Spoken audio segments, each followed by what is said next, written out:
A man who didn't know that women even existed in the world, who hadn't worn any kind of clothing for 41 years, who didn't know that the war he'd fled from had ended 40 years earlier, 1972. One terrifying night during the Vietnam War, a bomb, and a family's everything destroyed. Only a father and his 2-year-old son survived. Out of fear, they ran far from the human world, into the dense jungles. But little did they know, this wasn't just running away. This was disappearing from humanity for 41 years. When they finally came out, the world had completely changed. Cell phones, internet, everything.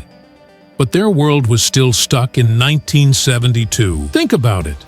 We can't even go 41 minutes without our phones.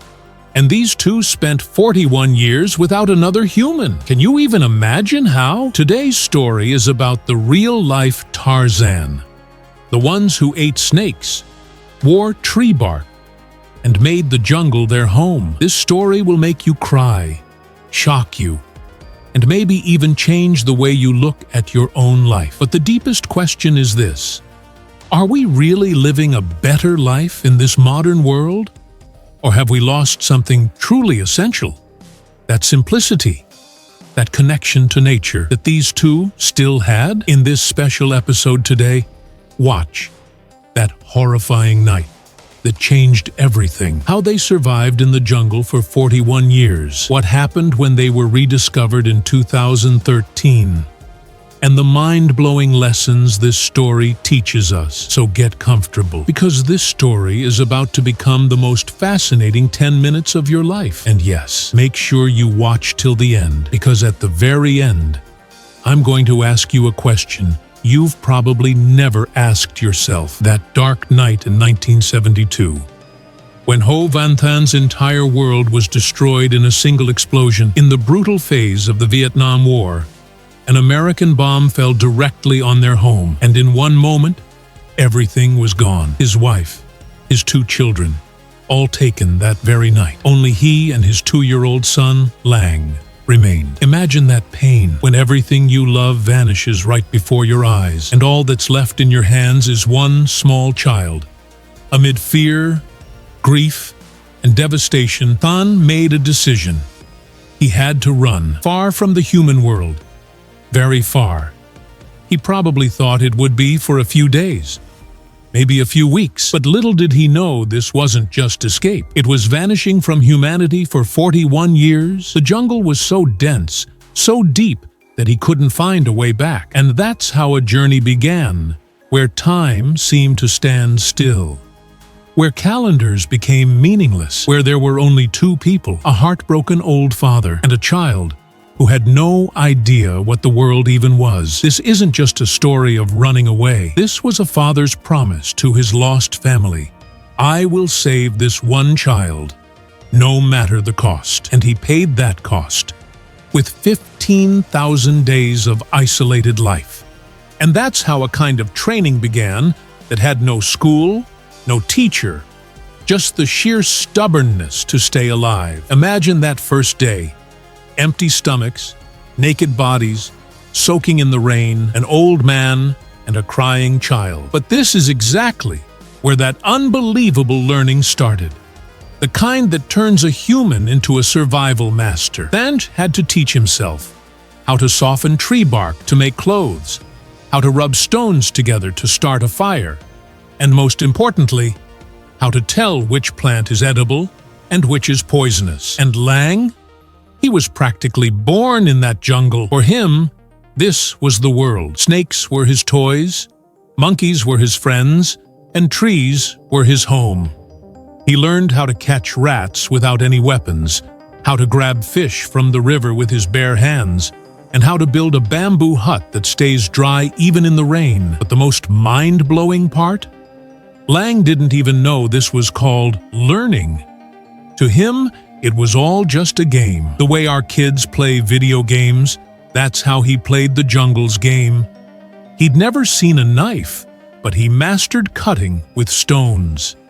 He'd never seen matches, but he became an expert at starting fire by rubbing sticks. And this is the point where the real relationship between human and nature shows up. When your life is on the line, your brain learns to do things you never even imagined possible. Tant and Lang proved that the human mind is the greatest tool, as long as the need arises. And then came that day in 2013, 41 years, 5 months, and a few days later. A local hunter, searching for honey deep in the jungle, suddenly freezes.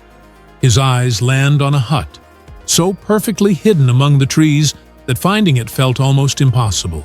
And then he sees 2 figures, human but wild, long hair, bodies covered in tree bark, and in their eyes that fear, that disbelief that felt centuries old. When authorities arrived after the hunter's report, they were faced with a scene that was hard to believe. And here's where the most fascinating twist comes. Lang, now a 43-year-old grown man, gets curious when he sees the camera. He thought it might be some new kind of animal. He walks up to the reporters, touches their cameras, examines their clothes, and then smiles. A smile with no hesitation, no suspicion, just pure, childlike curiosity. He starts showing them his world. Look, this is my home. This is the tree I drink water from. This is how I start a fire. But when a reporter asked him, "Do you know the Vietnam War is over?" there was only a question in Lang's eyes. War? What war? To him, the war was still going on. He was still living in 1972. He didn't even know his country was now united, that communist rule had come, and that the world now had cell phones, internet, everything. His world was still right there. The jungle, his father, and that fear that had run with them 41 years ago. And Tan, that old father, who for so many years had told his son the outside world was dangerous, now stayed silent. Maybe he knew his secret was about to come out, that he could no longer protect his son from the truth he'd been running from all these years. They were brought out, no, dragged out into a world that was no less than an alien planet to them. The first shock. Clothes. When Lang wore real clothes for the first time, it felt like someone had put chains on him. He pulled at them, tried to tear them off. For him, soft tree bark was comfortable. These clothes felt like a prison uniform. Then came the shock of food. For the first time, he saw rice, tasted salt, touched bread. His body, adapted for 43 years to raw fruits, roots, and wild meat, was rejecting these foreign things. And then that heart-wrenching scene, Lang sees a woman for the first time. He was stunned, embarrassed, scared. He asked his father, "Who is this? Is this also a human?" Because in his entire life, he'd only ever seen one human, his father. They were settled in a small village. For Lang, this new jungle was scarier than his old one. At night, the sound of vehicles would wake him up. He was afraid of electric fans, and the toilet was a complete mystery to him. He'd ask, "Why do people lock themselves in this tiny room?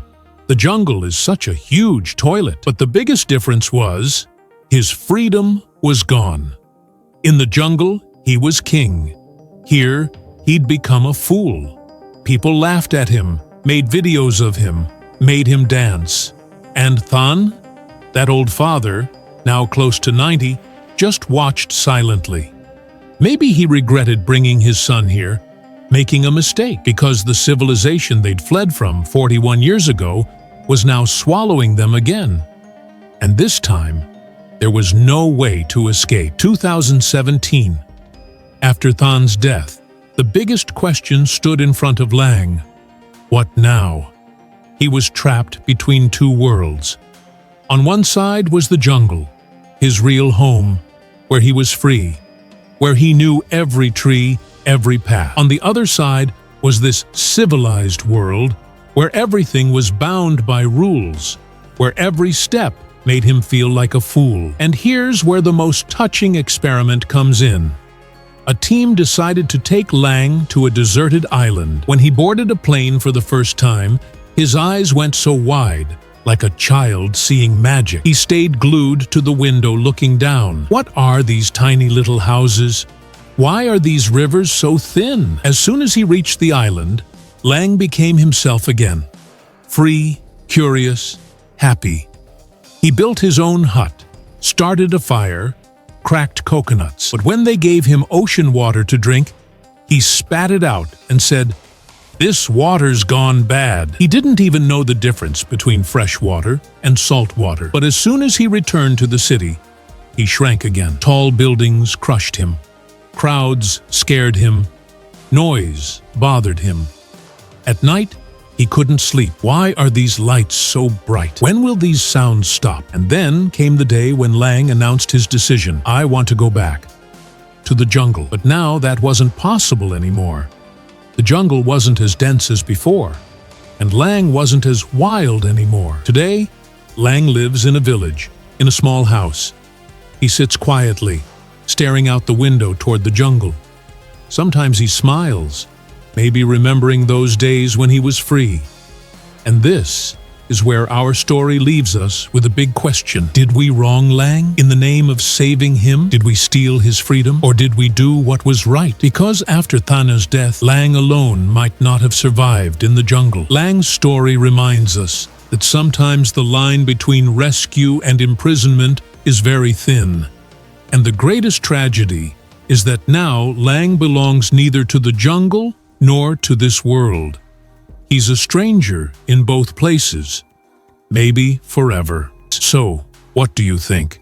Was bringing Lang out of the jungle the right thing? Or should they have let him stay in his freedom? Drop your thoughts in the comments below. If this real-life story moved you, make sure to hit that like button. For more rare, mind-blowing stories like this, take the most important step. Hit the subscribe button, and don't forget to tap the bell icon too, so you never miss a new video. It's your support that lets these important stories reach you. I'll be back in the next video with another unheard tale. Until then, keep thinking, keep that curiosity alive.